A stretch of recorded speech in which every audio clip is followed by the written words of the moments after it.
तो हमारा जो टॉपिक है आज हम रिकर्जन रिलेशंस की बात करेंगे दो केस, होमोजीनियस केस में और नॉन होमोजीनियस केस में। तो फर्स्ट हम डिस्कस करेंगे होमोजीनियस। तो जब हम होमोजीनियस की बात करते हैं तो यहाँ पे हमारे पास इक्वेशंस हम लेते हैं और यहाँ पे हम सेकेंड ऑर्डर इक्वेशन यूज कर रहे हैं। A N plus 2 plus C A N plus 1 plus D A of N is equal to 0।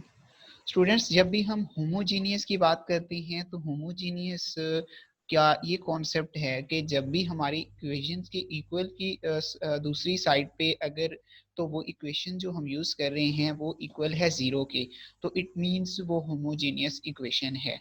अगर जीरो के इक्वल नहीं है तो फिर उसको हम नेक्स्ट केस में डिस्कस करेंगे। तो अगर जीरो के इक्वल नहीं है तो उसमें डिफरेंट वेरिएशंस हैं, तो फिर हम उस इक्वेशन को क्या बोलते हैं ये हम लेटर डिस्कस करेंगे। बट यहाँ पे जो बात डिस्कस करने वाली है वो ये है कि जो इक्वेशन जीरो के इक्वल हो उसको हम होमोजीनियस इक्वेशन बोलते हैं। ये सेकंड ऑर्डर इक्वेशन है, इसलिए हम यहाँ पे जो है ये इक्वेशन कंसिडर कर रहे हैं। इक्वेशंस जो हैं आप सिचुएशन के मुताबिक, लेट्स सपोज मैं यहाँ पे ये इक्वेशन यूज कर रहा हूँ तो आप कोई और इक्वेशन भी यूज कर सकते हैं। ठीक है, तो अब हम ये जो इक्वेशन हमने यहाँ पे ड्रा की है इसको हम कन्वर्ट करते हैं और फॉर्म में। जब भी हम होमोजेनियस की बात करते हैं तो हमारे पास कुछ स्टेप्स होते हैं, उन स्टेप्स की बेस के ऊपर हम होमोजेनियस इक्वेशंस को सॉल्व करते हैं। तो यहाँ पे जब हम आर फॉर्म में इसको कन्वर्ट करेंगे, जो हमारी गिवन इक्वेशन है तो वो कुछ इस तरह हमें मिलेगी। ये इक्वेशन जो हमारे पास गिवन है इसको हम कन्वर्ट करते हैं आर फॉर्म में, तो क्या हमें रिजल्ट्स मिलता है आर, ये n प्लस 2, ये इसकी पावर में हम कंसिडर करेंगे। उसके बाद R n plus 1 then plus R n, right. And इसको फिर हम डिवाइड करेंगे आर एन का मतलब ये है कि आप यहाँ पे लोएस्ट वैल्यू से डिवाइड करना है जो पूरी इक्वेशन है उसको। तो यहाँ पे हमारी लोएस्ट वैल्यू जो है वो ये बन रही है।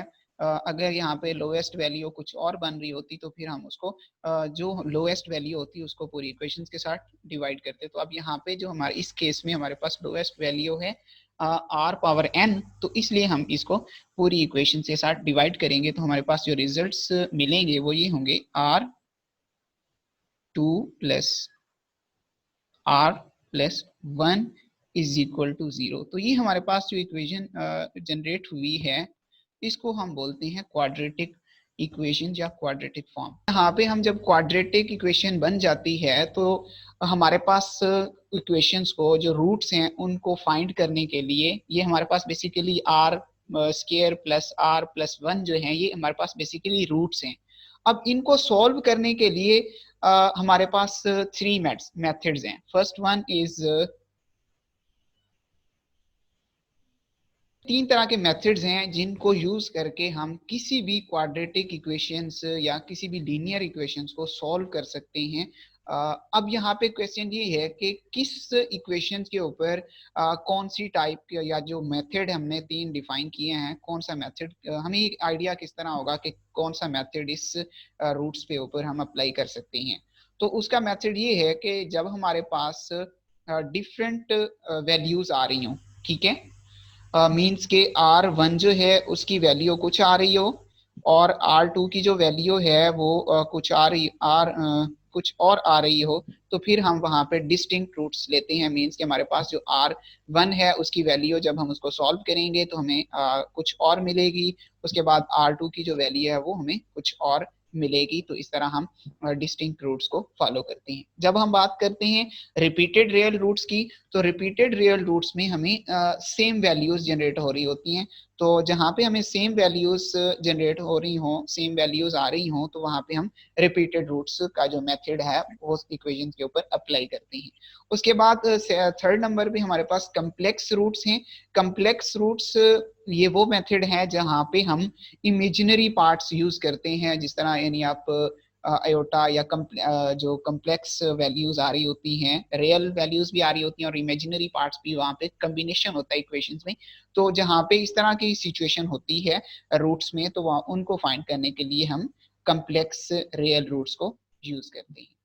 ठीक है, तो अब हम प्रोसीजर की बात कर लेते हैं, क्योंकि हम यहाँ पे हमारे पास R1 जो है वो अलग है, R2 अलग है, तो यहाँ पे हम डिस्टिंक्ट जो फर्स्ट मेथड है डिस्टिंक्ट रियल रूट्स वाला, वो यहाँ पे हम अप्लाई करेंगे। तो इसके प्रोसीजर की बात कर लेते हैं, डिस्टिंक्ट रियल रूट्स को हम किस तरह सॉल्व करते हैं। तो हम प्रोसीजर की बात करते हैं। फर्स्ट प्रोसीजर में क्या है कि हमने बात की कि पूरी जो इक्वेशन है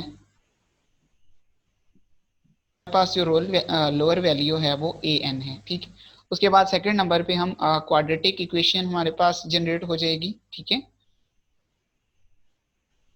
क्वाड्रेटिक इक्वेशन के बाद फिर हम रूट्स को फाइंड करेंगे, जिस तरह हमारे पास R1 और R2 आ रहा है। तो उसको सॉल्व करने के लिए हमारे पास एक जो मेथड है वो ये है कि हम इस तरह की फॉर्म में सॉल्व करते हैं, A N is equal to ए। अब वहां पे जो आप क्वेश्चन कर रहे थे, जो मैंने वहां पे रिमूव कर दिया, तो ये इसकी एक फॉर्म है, स्टैंडर्ड फॉर्म, जिसमें हम इक्वेशंस को लिखते हैं, A N is equal to A into R1 power n plus B into R2 power n। ठीक है, ये अब प्लस बी। ठीक है, तो इस तरह हमने इसको सॉल्व करना है। तो एक एग्जाम्पल देखते हैं, उसमें ये जो प्रोसीजर्स हैं इनको अप्लाई करके देखते हैं, तो चीज़ें और ज़्यादा क्लियर हो जाएंगी, आई होप। तो इक्वेशन हमारे पास है जिसको हम सॉल्व करने जा रहे हैं, वो ये है, क्या करना है, इस इक्वेशन को कन्वर्ट करना है होमोजीनियस फॉर्म में। हम ऑलरेडी डिस्कस कर चुके हैं कि होमोजीनियस फॉर्म कौन सी फॉर्म होती है, जहाँ पे हमारी जो इक्वेशन है वो इक्वल होती है जीरो के। तो हम कह सकते हैं ए एन -5 ए एन -1। अब यहाँ पे ये साइन चेंज हो जाएगा, तो ये हम यहाँ पे +6 A N -2 is equal to 0। ये हमारी होमोजीनियस फॉर्म बन गई। अब क्या करेंगे, फर्स्ट हमने स्टेप क्या देखा था कि लोअर वैल्यू जो होगी उस लोअर डिवाइड करेंगे पूरी इक्वेशन के साथ, और यहाँ पे हमारी जो लोअर वैल्यू है वो क्या बन रही है, ए पावर एन। तो ये हम पावर में चीजें जो हैं वो लिखनी है।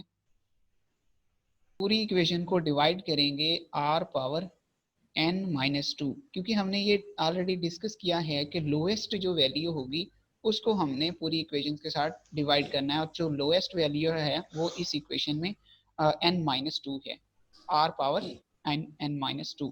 इसको हम पहले कन्वर्ट करेंगे r फॉर्म में, a, और यहाँ पे हम अब a की जगह पे r पुट करना है, क्योंकि हम r फॉर्म में कन्वर्ट कर रहे हैं। तो यहाँ पे हम जहाँ पे a होगा तो वहाँ पे r power n-1 plus 6 r power n-2। Then आप लोएस्ट वैल्यू जो है उसको डिवाइड कर देंगे पूरी इक्वेशंस के साथ। तो हमारे पास जो है r पावर 2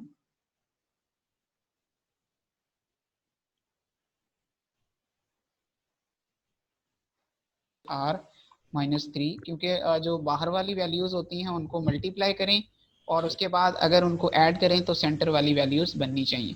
जिस तरह हम r-3 ले रहे हैं कोफिशिएंट और r-2 ले रहे हैं, इज इक्वल टू 3 कर रहे हैं। हमारे पास जो इक्वेशन थी वो क्या थी, अगर हम उसको मल्टीप्लाई करें, इनको अगर ऐड करें तो हमारे पास ये बनना चाहिए 5r। ठीक है, इनको हम जब ऐड करें या माइनस करें, और जब इनको मल्टीप्लाई करें तो 6 बनना चाहिए। तो ये वहाँ पे जो वेरी करें।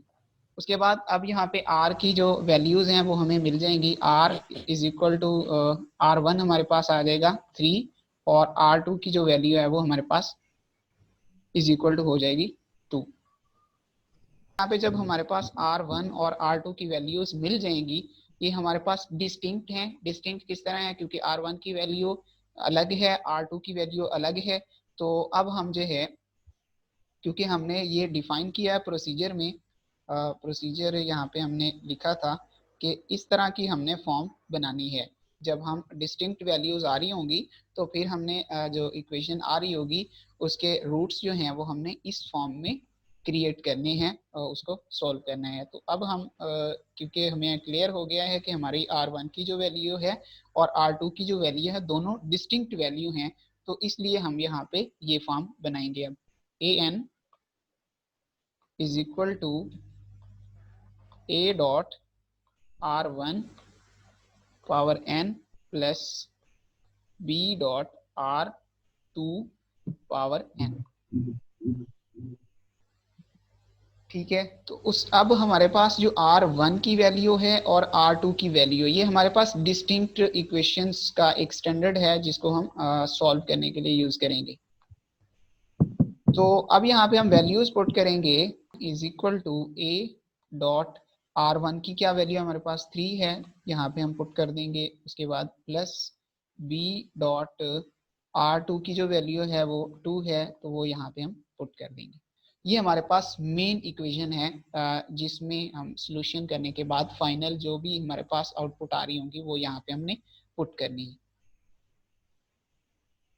अब यहाँ पे हमें जब हम इसको सॉल्व करेंगे, a0 जो है जहाँ पे a0 आ रहा होगा क्योंकि वो इक्वल है 1 के, तो यहाँ पे हम 1 पुट कर देंगे। उसके बाद जब किसी भी जो कोई भी वैल्यू है उसकी पावर अगर 0 आ जाए तो उसका आंसर क्या होता है?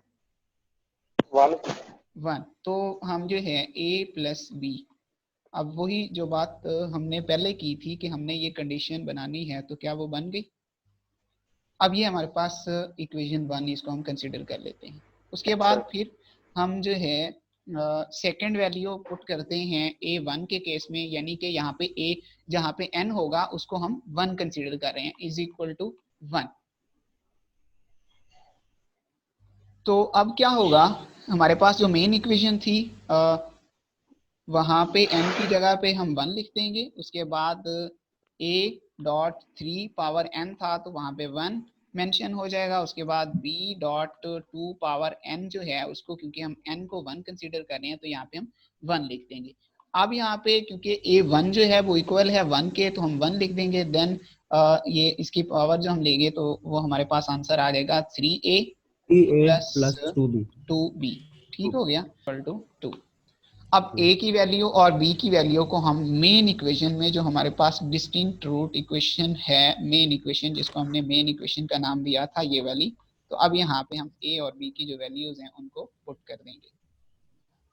ठीक है, तो